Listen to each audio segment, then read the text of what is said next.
రాష్ట్రంలో మహిళలు వ్యాపార రంగాల్లో రాణించేందుకు ప్రజా సర్కార్ కృషి చేస్తుందన్నారు మంత్రి సీతక్క. హైదరాబాద్ ప్రజాభవన్లో జరిగిన మహిళా సెల్ఫ్ హెల్ప్ గ్రూప్ మండల సమాఖ్య స్టేట్ లెవెల్ సదస్సుకు మంత్రి సీతక్క చీఫ్ గెస్ట్ గా పాల్గొన్నారు.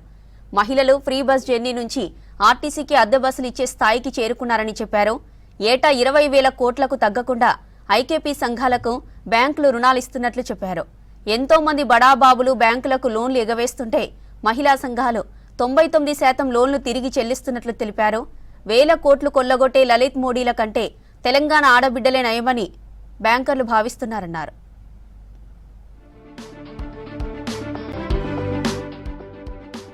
గవర్నమెంట్ స్కూళ్లలోని విద్యార్థుల యూనిఫామ్స్ మహిళా సంఘాలే అందిస్తున్నట్లు చెప్పారు మంత్రి సీతక్క.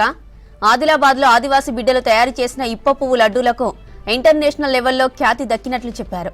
హైటెక్ సిటీలోని ఇందిరా మహిళా శక్తి బజార్ తరహాలో మరిన్ని బజార్లో హైదరాబాద్ చుట్టుపక్కల ఏర్పాటు చేయనున్నట్లు చెప్పారు మంత్రి సీతక్క.